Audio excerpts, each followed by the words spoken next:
A millionaire chases after a poor girl who has just robbed him of his wallet. But what he finds in that dark alley makes him unable to leave. Henry Murphy stepped out of the small florist shop, a bouquet of wild daisies cradled in his hand. At 45, he had everything a man could outwardly desire: wealth, power, and an unshakable reputation in the business world. But beneath his polished exterior lay a deep, unspoken emptiness. Today marked Charlotte's birthday, his only child, gone too soon. The flowers, her favorite, were a quiet gesture he repeated each year, a futile attempt to bridge the void her absence left behind. In those fleeting moments of memory, Henry allowed himself to imagine she was still there, calling for him to look at the daisies she had picked from their garden. But the quiet streets around him brought him back to the present, to the harsh silence of a life lived alone. He adjusted his grip on the bouquet, his gaze distant, when a sudden collision jolted him. A young girl, no more than 10 or 11, stumbled into him before darting away. The bouquet tumbled to the ground, scattering petals across the pavement. Henry frowned, brushing dust from his sleeve as he bent to retrieve the flowers. "Hey, girl," he muttered under his breath, dismissing the incident as nothing more than careless play. He straightened when instinctively his hand moved to his pocket. It was empty. The realization struck like a thunderclap. His wallet was gone. He could replace the cash, the credit cards, but not the photograph. Tucked inside was Charlotte's picture. He had carried it with him everywhere since her death. No one, especially not a street thief, had the right to touch it. His jaw clenched, and his steps quickened. He spotted the girl's slight figure darting through the crowd, her tattered dress fluttering like a flag of defiance. "Stop!" His voice cut through the noise of the bustling street, startling passers-by. But Alice, he would learn her name later, was quick, weaving through the throngs with an agility born of necessity. Henry chased her down the crowded sidewalks, his polished shoes clicking against the pavement. His tailored suit, once immaculate, now drew stares as he shoved his way through vendors and pedestrians alike. People stepped aside, some glaring, others curious, as the well-dressed man pursued a ragged child with a singular determination. The hunt became a game of strategy. Alice slipped through tight alleys and over crates, her bare feet finding purchase where Henry's formal shoes faltered. He cursed under his breath, more out of frustration than fatigue. The streets blurred around him, their noise a distant hum, as his focus narrowed on the girl ahead. She glanced back once, her eyes wide with fear, meeting his briefly before vanishing into the next bend. That fleeting look, a mix of guilt and desperation, stirred something in him, but his anger drowned it out. "Come back here," he bellowed, his tone harsher than he intended. He didn't just want the wallet. He needed it. The thought of losing Charlotte's photograph forever was unbearable, and with each step his resolve hardened. The chase led him into a narrower, darker part of the city, where the polished facades of his world gave way to peeling paint and crumbling bricks. Here the air felt heavier, laden with the scent of damp stone and despair. Henry's breathing was steady, years of discipline keeping his body from betraying his growing fatigue. Ahead, Alice faltered. She reached the end of an alley, the high walls boxing her in. Trapped, she turned to face him, clutching the stolen wallet to her chest.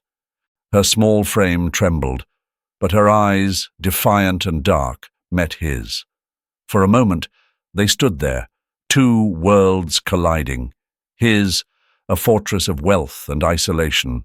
Hers, a fragile existence built on survival. The anger in his chest simmered as he stared at her. Beneath the grime on her face was something familiar, something fragile. "Give it back," Henry demanded, his voice low but firm. Alice didn't move. Her fingers tightened around the wallet, her lips pressing into a thin line. Now, he said, stepping closer. Her defiance cracked, but only slightly. She hesitated, glancing at the wallet and then back at him. In that pause, he saw it. The fear, the desperation, the same vulnerability he had seen in Charlotte during her last days. "Please," Alice whispered, her voice barely audible.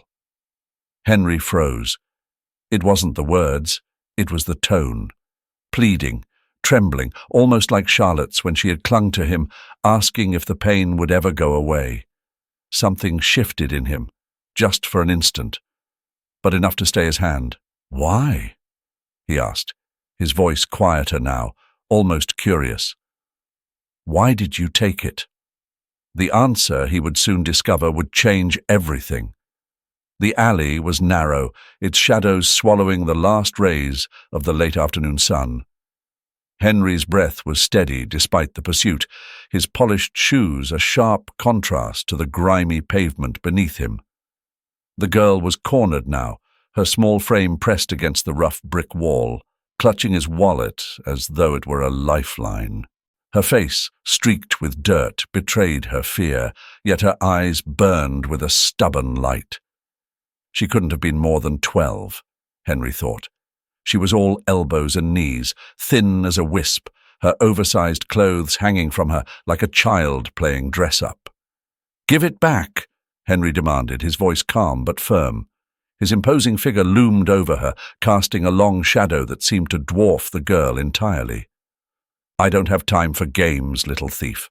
Hand over the wallet, or we'll settle this with the police." She flinched at the word, her knuckles whitening as they gripped the leather tighter. "Please," she whispered, her voice trembling but still clinging to defiance. I need it. It's for my mum. She's sick. She needs medicine." Henry's jaw tightened. He wasn't a man who took kindly to lies. "Do you think I'm a fool? Do you know how many times I've heard that excuse?" He stepped closer, the scent of his expensive cologne mingling sharply with the stale air of the alley. "Don't test my patience." Her head dropped for a moment, as though weighed down by the enormity of her plea. Then she looked up, her eyes glistening with unshed tears. "I'm not lying," she said, her voice barely audible but steady. "She's dying, sir. There's no one else to help us. I didn't know what else to do." Henry's scowl wavered, if only for a second. Something in her voice, a fragile mix of desperation and determination, cut through his irritation. Against his better judgment, he hesitated. The girl shifted, sensing his pause.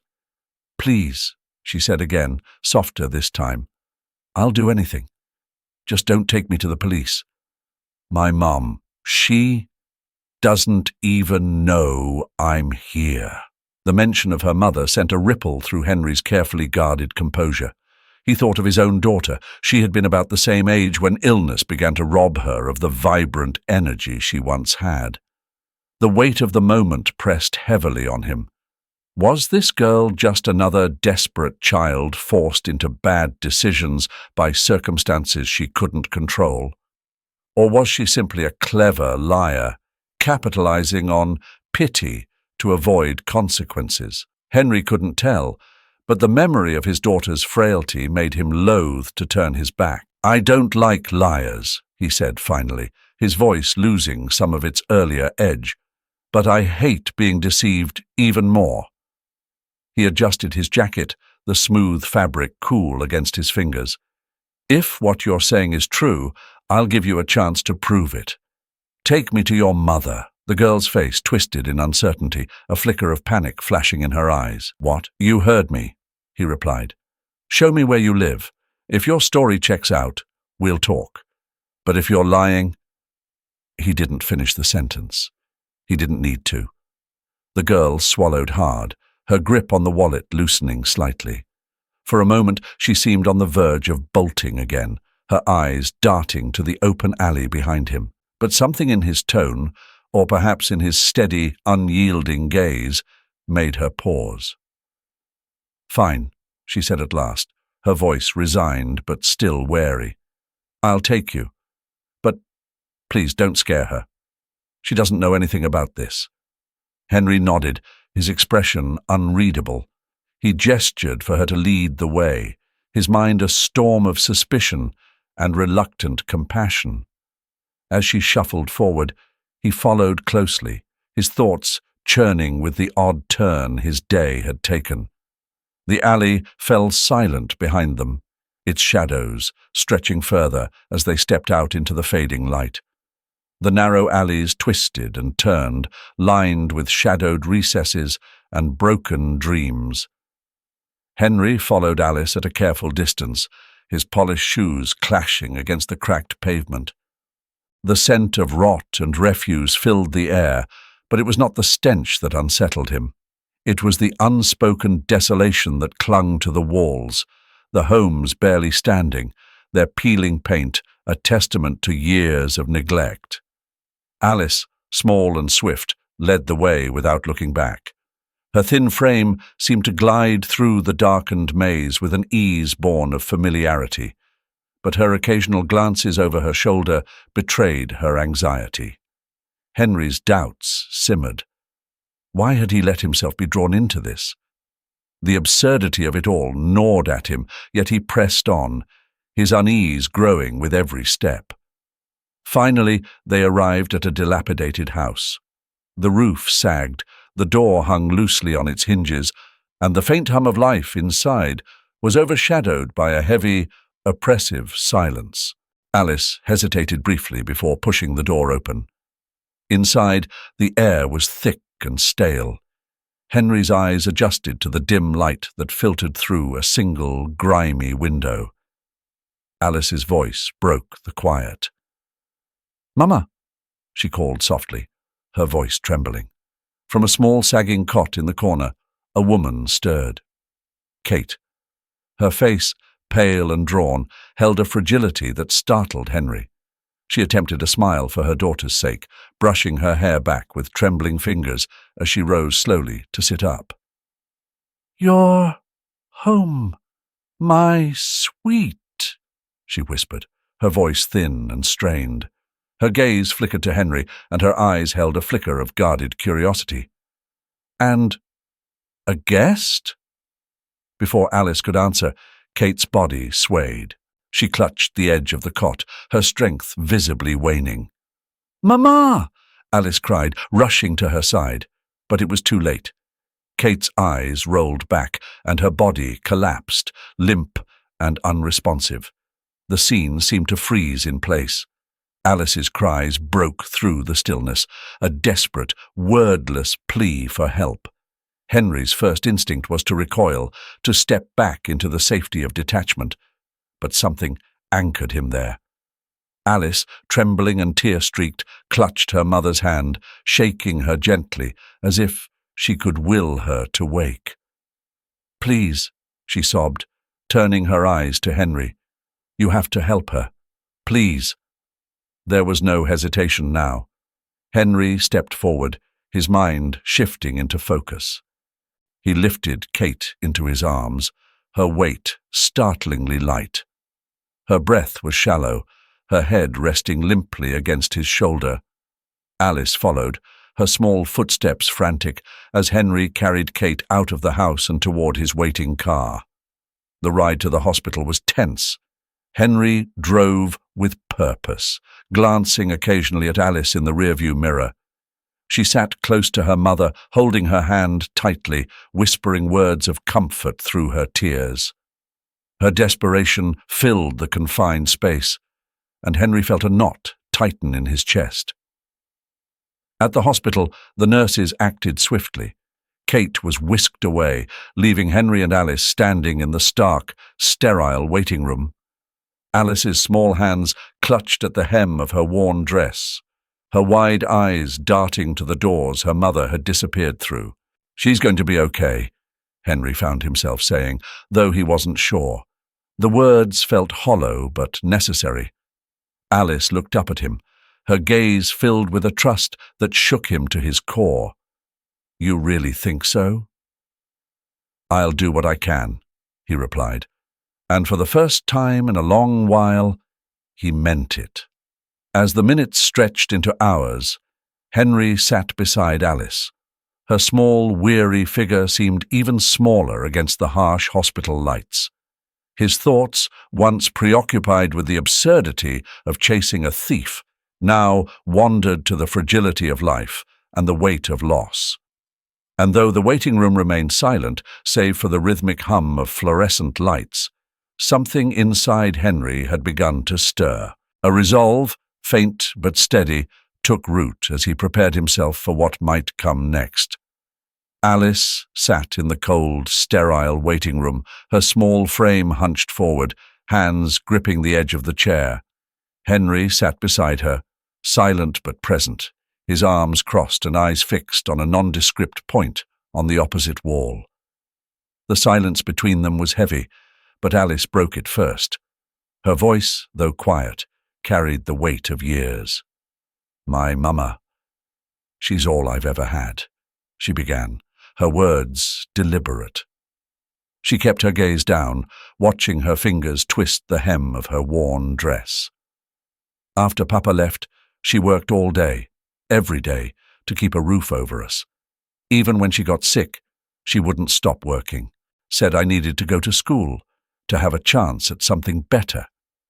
Henry shifted slightly, his expression still inscrutable, yet her words pried at the edges of his well-guarded heart. "She used to be so strong," Alice continued, her voice trembling. "But then she got tired. She'd cough so much at night, she could barely stand in the mornings. I tried to help. I tried everything I could think of, even—" She faltered, glancing sideways at Henry, unsure if he would judge her. The memory of catching her with his wallet earlier that day lingered, but Henry said nothing. His silence wasn't condemnation, but it wasn't forgiveness either. It was something in between, a space that invited honesty. "I didn't mean to steal," Alice said quickly, her words tumbling out in a rush. I didn't know what else to do. Mama needed medicine and we didn't have any money. I thought maybe just this once." Her voice broke, and she covered her face with her hands. Henry let the silence settle again, letting her gather herself. The ache in her voice stirred something in him, something he hadn't felt in a long time. Memories of his own daughter flashed in his mind, her laughter, her defiance, her unwavering belief that he could fix anything. Until the day he couldn't. Before he could speak, a nurse entered, her face drawn with the weight of what she was about to say. "Mr. Henry?" She addressed him, hesitating as her eyes flicked to Alice. Henry stood, a sinking feeling tightening in his chest. "What is it?" The nurse glanced at Alice again before continuing. "Kate's condition is serious. The leukemia has progressed significantly. We need to start radiotherapy immediately, but—" She paused, her professional tone softening. "The costs are substantial." Alice's head snapped up, her wide eyes darting between the nurse and Henry. "How much?" she asked, her voice small but insistent. Henry didn't let her finish. "It doesn't matter," he said firmly, the resolve in his voice surprising even himself. He turned to the nurse. "Do whatever needs to be done. I'll cover it." Alice froze, her mouth slightly open. You would do that? For us?" Henry met her gaze, his own steady but tinged with something she couldn't quite identify. "Yes," he said simply, "but on one condition." Alice blinked, her brow furrowing. "What condition?" "You stop stealing," Henry replied, his voice low but firm. "No more pickpocketing, no more excuses. This is your chance to change, to be better. Don't waste it." Alice stared at him, her emotions an unsteady mix of gratitude and fear. Gratitude for the lifeline he'd just thrown her and her mother. fear that she might not be strong enough to take it. "I'll try," she whispered. "Not try," Henry said sharply. "Do it. You owe it to your mother and yourself." Her shoulders slumped under the weight of his words, but she nodded. "I promise." As the nurse left to make arrangements, the silence between them returned, but this time it was different, less heavy, more contemplative. Alice fidgeted in her seat, occasionally glancing at Henry. "What?" he asked finally, his tone more curious than annoyed. "Why are you doing this?" she asked, her voice barely audible. Henry didn't answer immediately.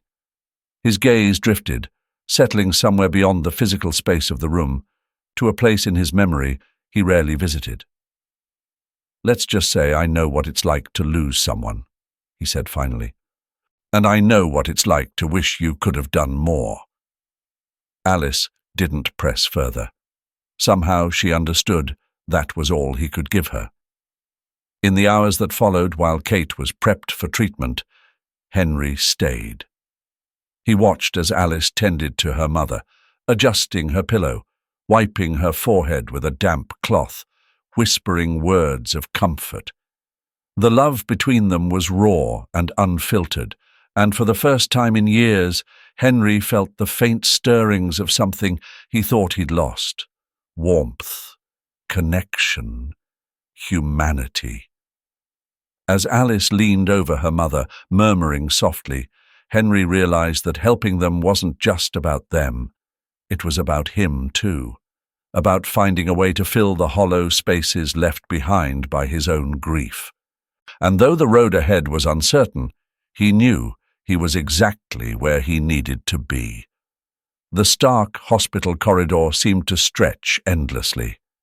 Henry leaned against the wall, his hands in his pockets, staring at the tile floor as the doctor explained the situation.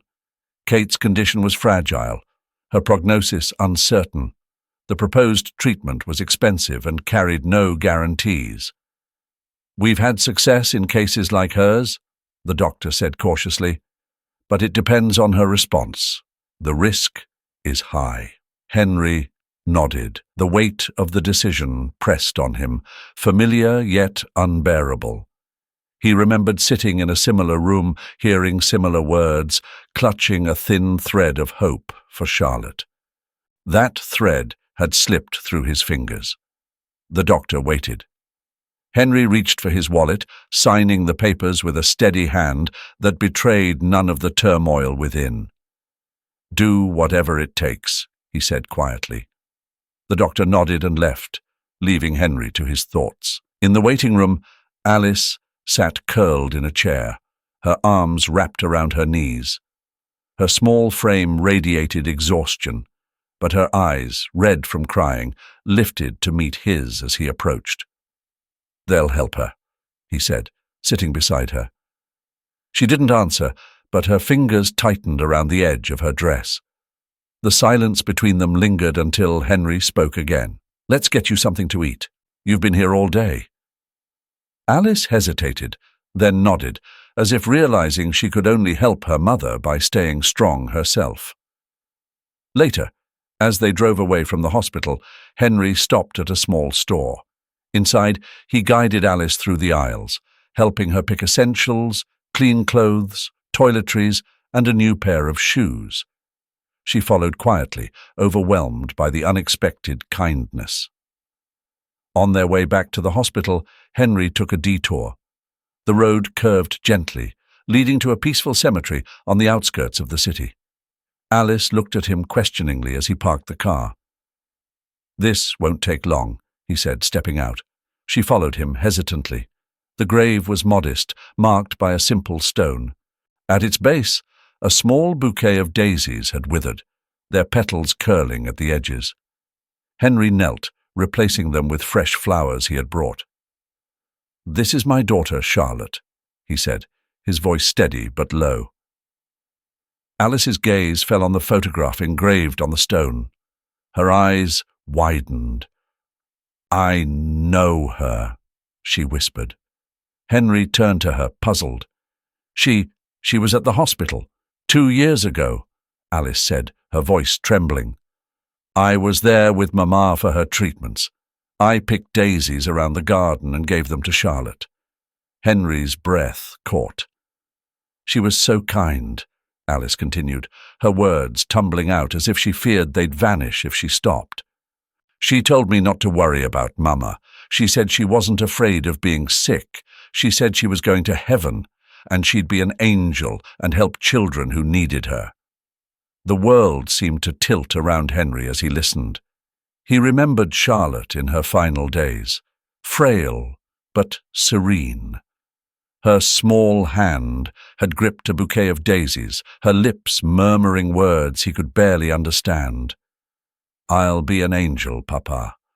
I'll help them. Henry looked at Alice, her face illuminated by the soft afternoon light, and something inside him shifted. This wasn't coincidence.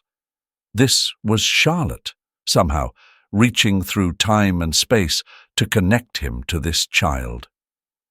When they returned to the hospital, a nurse approached them. Kate's awake, she said. Alice bolted for the room. Henry followed more slowly, bracing himself. Inside, Kate lay propped against a mound of pillows, her face pale but alert. She smiled faintly as Alice rushed to her side. You're here, Kate murmured, brushing Alice's hair back with trembling fingers. Her gaze shifted to Henry. Thank you, she said. Her voice was soft but firm. For everything you've done for us. Henry inclined his head, feeling strangely humbled. Kate's expression grew serious. I need to ask you something. She paused, gathering her strength. If I don't make it, will you take care of Alice? She's all I have. I need to know she'll be safe. The room fell silent. Henry's chest tightened, the weight of her words sinking deep. Alice's wide, hopeful eyes turned to him, and for a moment he couldn't breathe. He began, but the words wouldn't come.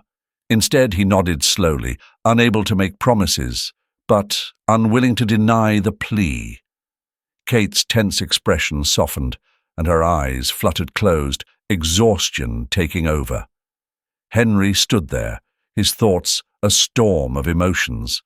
Somewhere in the stillness of his heart, a voice seemed to whisper, urging him toward a choice he wasn't sure he was ready to make. The stark hospital corridor felt colder than usual, its fluorescent lights casting harsh reflections on the pale linoleum floor. Henry stood near the window, his arms crossed tightly across his chest, as if trying to shield himself from an invisible weight. Behind him, Alice sat in the corner, her small figure trembling with worry. Her hands were clasped tightly together, her fingers white from the pressure. A nurse approached with hesitant steps, a clipboard tucked under her arm. Mr. Murphy, she began softly, her voice carefully modulated. Ms. Kate's condition has deteriorated. The doctors believe her only chance lies in a new, experimental procedure. It's risky, and the outcome is uncertain. Henry stiffened, his face betraying no emotion. What are the risks? The procedure is invasive, and given her current state, there's a significant chance her body won't respond. But without it... The nurse trailed off, her meaning clear. Alice's small voice broke through the tension. What does that mean? Is she going to die? Henry turned to look at the child. Her wide eyes, brimming with tears, locked onto his, pleading silently for answers he didn't have. His throat tightened as he crouched beside her. They're going to try their best, Alice, he said, his voice steady, despite the storm brewing inside him. We're not giving up. She reached for his hand, gripping it as if it were a lifeline. You won't let her go, right? You'll help her? Her words cut deep. I'll do everything I can, he promised. The nurse had barely left when the memories began flooding back, unbidden and relentless. It had been years since he last walked these halls under similar circumstances. His daughter, Charlotte, had been 10 years old, her face pale and drawn, her small body overwhelmed by a sickness she could not understand.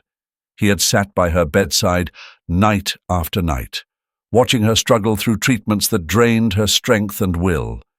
Each needle, each cry of pain had torn through him, leaving wounds that never truly healed.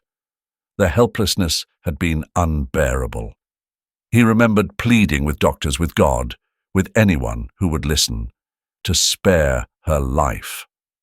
But they hadn't. Charlotte was gone, and her absence had carved a hollow place in his heart. Now, standing in this hospital with another young girl looking to him for salvation, the ache of those days resurfaced with brutal clarity. "Mr. Murphy?" The surgeon's voice interrupted his thoughts. "We need your decision." Henry took a deep breath. He looked at Alice, her hopeful gaze fixed on him, and made up his mind. "Do it. Proceed with the procedure." Time moved painfully slow as they waited. Alice clung to him now, her small hands wrapped around his arm. For the first time, she allowed herself to lean on him completely, as if acknowledging that he was the only solid thing in her collapsing world. "I'm scared," she whispered, her voice trembling. Henry glanced down at her, seeing a reflection of the fear he carried but dared not voice. "I know," he said softly, "but we're doing the right thing. We have to believe in that." She nodded, though her tears betrayed her uncertainty. She pressed closer, finding comfort in his steady presence. Henry felt her trust as a weight and a responsibility. It was as if Charlotte herself were watching, urging him to protect Alice and her mother in a way he hadn't been able to protect her. The operating room doors closed with a heavy finality. Henry and Alice sat in silence, the sterile waiting room amplifying every creak and murmur of the hospital. Outside, rain began to patter against the windows, its rhythmic tapping an unwelcome metronome to their anxiety. Minutes stretched into an eternity. Henry shifted in his seat, his hands clasped tightly as if in silent prayer. He had never been a man of faith, but desperation had a way of pulling at the threads of disbelief. "Please," he whispered, barely audible, "just this once." Alice looked up, startled by his voice. Seeing his usually composed demeanor crack, she reached out and placed her hand over his. It was a small gesture, but it spoke volumes. The surgeon finally emerged, his expression guarded. Henry and Alice shot to their feet, their hearts pounding in unison. "She's stable for now," the surgeon began, his words carefully measured. "The next 24 hours will be critical. If her body responds well, she may have a fighting chance." Alice let out a sob of relief, throwing her arms around Henry. He stood stiffly for a moment before his hand rested gently on her back, his touch awkward but sincere. They had won this battle, but the war was far from over. As Henry looked down at the young girl in his arms, he realized that for the first time in years, he was truly afraid of losing again. And for the first time, he also felt the faintest flicker of hope. The air in the hospital was heavy with sterile silence, broken only by the muffled footsteps of nurses and the hum of machines. Alice sat hunched in her chair, her hands clasped tightly in her lap, knuckles white. Henry stood by the window, his gaze fixed on the parking lot below, but his mind far from the scene outside. The hours stretched endlessly as they waited for news.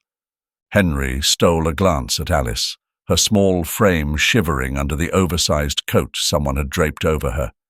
She hadn't said much since the surgery began, but her eyes spoke volumes, hope and fear intertwined, each fighting for dominance.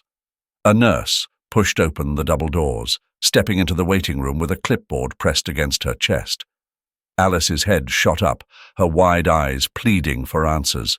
But the nurse offered no reassurance, merely a reminder that complications had arisen. "The surgeons are doing everything they can," she said before retreating. Henry felt Alice's tiny hand slip into his, and he looked down at her. The gesture was so tentative, so fragile, that it startled him. He squeezed her hand gently, unsure if it was for her comfort or his own.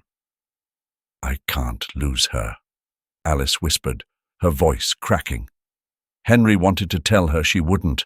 He wanted to promise that Kate would be fine, that the doctors would save her, that this nightmare would end. But he couldn't bring himself to lie. Instead, he crouched to meet Alice's tear-filled gaze. "We'll hope," he said softly. "We'll hold on." The minutes dragged into hours, each second weighed down by the unbearable uncertainty. Henry had always been a man of control, a master of outcomes, but here he was powerless. It was a humbling realization, and one he didn't know how to reconcile. Finally, a doctor emerged, his expression grave. Alice and Henry stood in unison, their movements tense and mechanical. "She made it through the procedure," the doctor began, his voice measured. "But there were significant complications. She's stable for now, but her condition is precarious. It's possible she may not wake up immediately, or at all." Alice's knees buckled, and Henry caught her before she could collapse. "Can I see her?" she asked, her voice no louder than a whisper.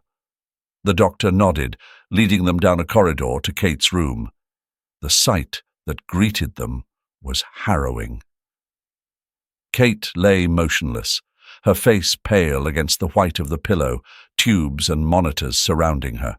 Her breaths were shallow, her chest rising and falling with visible effort. Alice climbed onto the edge of the bed, her small hands wrapping around her mother's limp one.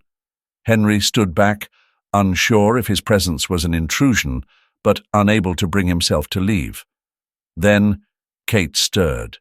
Her eyes fluttered open, unfocused at first, then sharpening as they landed on Alice. "Mom!" Alice cried, her face lighting up with relief. Kate smiled faintly, her strength fleeting but her love unmistakable. She lifted her hand weakly, brushing Alice's cheek. "My sweet girl," she murmured. "I'm so proud of you." Alice sobbed, clutching her mother's hand as though she could anchor her to life. Kate's gaze shifted to Henry. She studied him for a moment, then spoke, her voice barely audible. "Take care of her," she said, her words faltering but clear. "Promise me." Henry felt the weight of her request settle heavily on his chest. He nodded, unable to speak past the lump in his throat. "I promise," he said at last, his voice steady despite the turmoil inside him. Kate's eyes lingered on him a moment longer before closing. The monitors beeped steadily, a reminder of the fragile tether keeping her here. The hours that followed were a blur.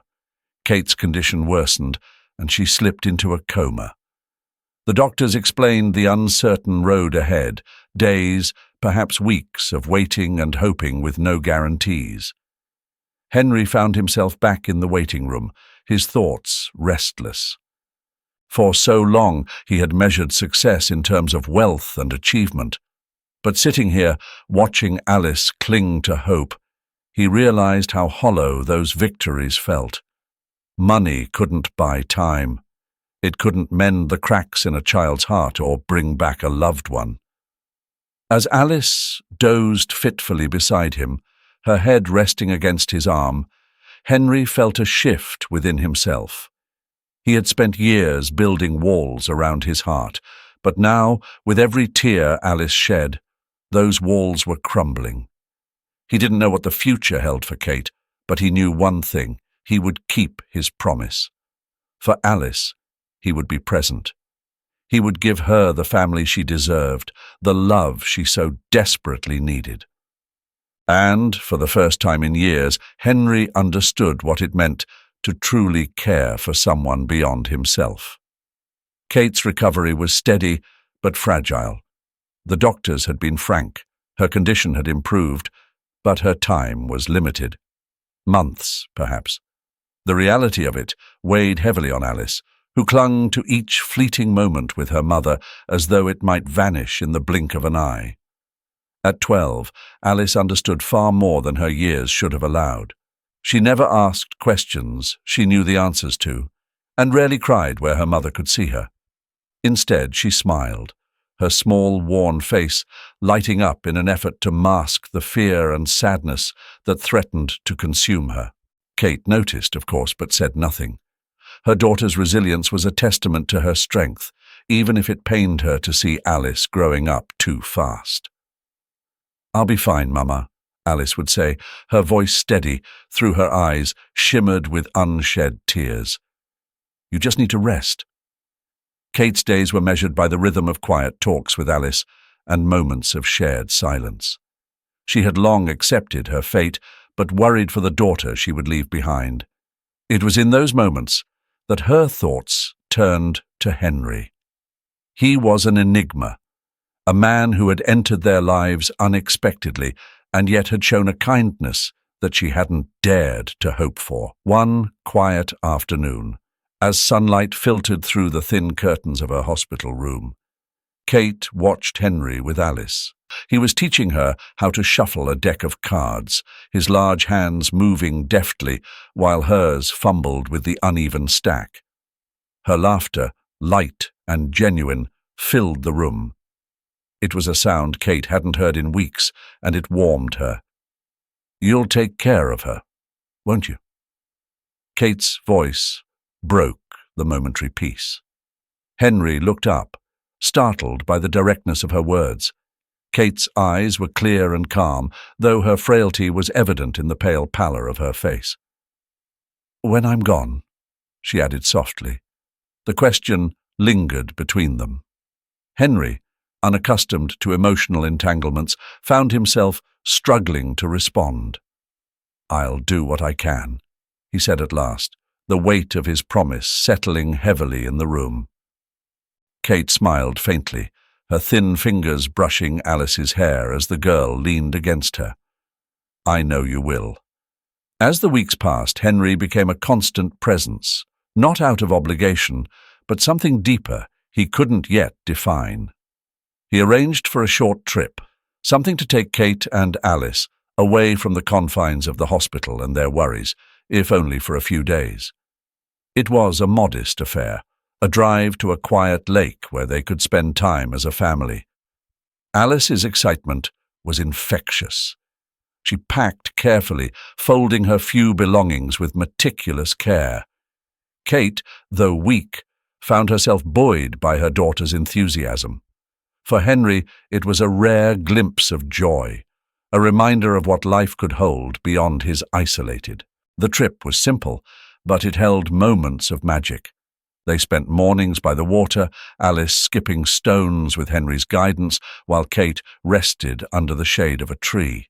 They shared quiet meals, Kate savoring the taste of fresh fruit and warm bread in the open air. And, at night, as stars dotted the sky, they sat together, wrapped in blankets, listening to Alice recount stories she'd imagined about constellations. For Henry, it was a transformation he hadn't anticipated. He had spent years cultivating a life of solitude, convinced that distance was safer, less complicated. Yet here, in the laughter of a child and the fragile strength of a mother, he found himself tethered to something real. In the quiet of the last evening, Kate's voice broke through his thoughts. "You've given us a gift, Henry. I didn't think I'd see Alice this happy again." He nodded, unsure how to reply. Words felt inadequate for the depth of what he felt, a mix of gratitude, sorrow, and a fierce protectiveness he hadn't known himself capable of.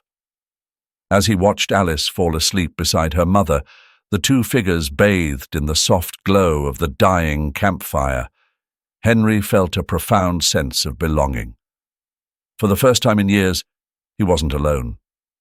Kate's time was running out. But in these moments, they weren't measured in days or months. They were defined by love, fleeting yet eternal, a reminder of what truly mattered. Henry, the man who had once built walls around his heart, now found himself silently vowing to protect this fragile family with everything he had. The morning air was crisp and cool as Henry adjusted the bouquet of wild daisies in his hands. They were freshly picked, simple yet meaningful, just as Kate and Charlotte would have wanted. Beside him, Alice stood quietly, her hands clasped together, her small frame swaying slightly in the gentle breeze. Life had changed profoundly for both of them. Kate's passing had been a quiet moment, one free from suffering. Alice had been by her mother's side, holding her hand until the very end. Though her heart ached, Alice had found solace in the belief that her mother was finally free from pain, resting in a place untouched by the hardships of their lives. For Henry, the weeks following Kate's death had been transformative. He had taken Alice into his home, not out of obligation, but because he had grown to care for her in a way he never anticipated. Watching her face life's challenges with quiet resilience, he saw in her a reflection of everything he had lost and everything he still had to give. Henry reached down and gently squeezed Alice's hand. "You ready?" he asked softly. Alice nodded, her gaze fixed on the path ahead. Together, they walked the familiar trail leading to the cemetery. The sound of their steps was muted against the soft earth, and the trees lining the path swayed gently, as if whispering secrets to the wind. The graves of Kate and Charlotte lay side by side, marked by simple headstones. Henry had ensured that Kate's resting place was adorned with dignity, her name etched cleanly into the stone. The sight of the two graves brought a bittersweet ache to his chest. Alice knelt first, her fingers tracing the letters of her mother's name. Her lips moved silently, a private conversation meant only for Kate. Henry stood back, giving her the space she needed, the daisies resting loosely in his hands. When Alice rose, she turned to him, her face both solemn and peaceful. "She's with Charlotte now," she said, her voice steady. "I think she's happy." Henry nodded, his throat tight. "I think so too." Together, they placed the bouquet between the two graves, the bright white and yellow blooms standing out against the grey of the stones. For Henry, the daisies had come to symbolize more than just a memory. They were a bridge between his past and present, a reminder of the lives that had shaped him and the one standing beside him now. In the months since Alice had come into his care, Henry had learned to navigate a new kind of life. His world, once defined by cold efficiency and material success, now revolved around the simple, profound act of connection. Mornings were filled with shared breakfasts, Alice quietly studying at the kitchen table while Henry read the newspaper. Afternoons brought small adventures, trips to the library, walks in the park, and, on occasion, Alice's shy attempts to teach him to cook. Evenings were marked by quiet companionship, Alice curling up with a book while Henry tinkered with a crossword. There had been challenges. Of course, Alice's grief surfaced in unexpected ways. A sudden silence, a faraway look, and Henry had struggled to find the right words to comfort her. But he had learned that sometimes words weren't necessary. Being present, showing up, was enough. For Henry, these moments of simplicity had become his greatest treasures. He had come to understand that true strength didn't lie in wealth or power, but in the bonds we forge with others. In opening his heart to Alice, he had rediscovered his own humanity. As they stood by the graves, a quiet peace settled over them. Alice reached for Henry's hand, and he took it, the gesture as natural as breathing. Together they lingered, letting the weight of the moment settle into their bones. When they turned to leave, Henry glanced back one last time. The daisies swayed gently in the breeze, catching the light of the setting sun. He smiled faintly, knowing that love in all its forms had brought them here. As they walked away, the path seemed less daunting, the world a little brighter. They didn't speak, but they didn't need to. Their bond, unspoken yet unbreakable, carried them forward, step by step, into a future shaped by hope, memory, and the enduring power of family. Thank you for joining me on this heartfelt journey today. Henry and Alice's story reminds us of the incredible power of love, hope, and second chances, even in the face of loss. It's a beautiful reminder that family is not just about blood. It's about the bonds we choose to nurture, and the people who show up when it matters most. If this story touched your heart, don't forget to like, share, and subscribe for more tales that inspire and remind us of the beauty in everyday connections. Drop a comment below, and let's keep the conversation going. Until next time, take care, cherish your loved ones, and remember, it's the small acts of kindness that often leave the biggest impact. See you in the next video. Thank you for joining me on this heartfelt journey today. Henry and Alice's story reminds us of the incredible power of love, hope, and second chances, even in the face of loss. It's a beautiful reminder that family is not just about blood. It's about the bonds we choose to nurture and the people who show up when it matters most. If this story touched your heart, don't forget to like, share, and subscribe for more tales that inspire and remind us of the beauty in everyday connections. Drop a comment below, and let's keep the conversation going. Until next time, take care, cherish your loved ones, and remember, it's the small acts of kindness that often leave the biggest impact.